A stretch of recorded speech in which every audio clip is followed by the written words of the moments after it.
Ma'am मेरे gynaec ने suggest किया है कि मेरे पीरियड्स मिस हो गए हैं, तो उसके तुरंत ही बाद उन्होंने सोनोग्राफी का मेरे को सुझाव दिया, तो ये क्या सही है? हाँ, ये बिल्कुल सही है।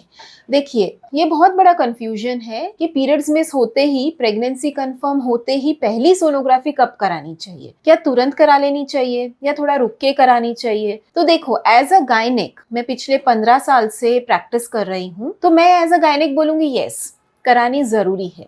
उसका एक बहुत अच्छा एग्जाम्पल आज आपको बताती हूँ। ये देखिए, ये एक पेशेंट है, इसको लास्ट 2 बार से एक्टोपिक प्रेगनेंसी हुई है।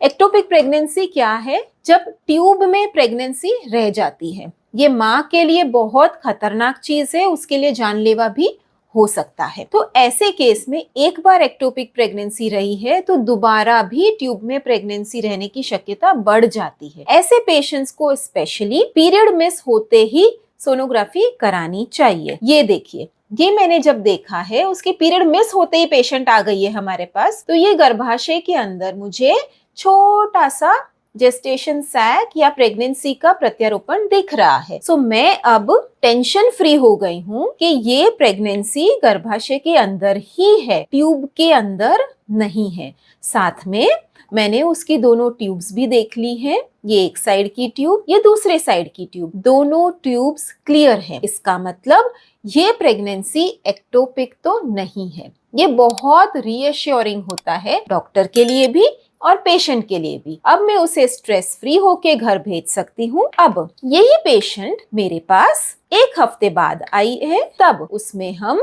एग्जैक्टली क्लियर तरीके से प्रेगनेंसी दिख रही है। उसका gestation sac, yolk sac proper uterus के अंदर है, ये सब मुझे क्लियर हो गया है। सो देखिए, ये कंडीशन 1000 में से 1 या 2 को ही होती है, लेकिन जिसे होती है उसके लिए बहुत खतरनाक है। तो पहली सोनोग्राफी जब भी पीरियड्स मिस हो तुरंत करवाई। ये देखने के लिए नहीं कि बच्चे की धड़कन आई है या नहीं आई है, सिर्फ ये देखने के लिए कि प्रेगनेंसी यूट्रस के अंदर ही है और ट्यूब में नहीं है।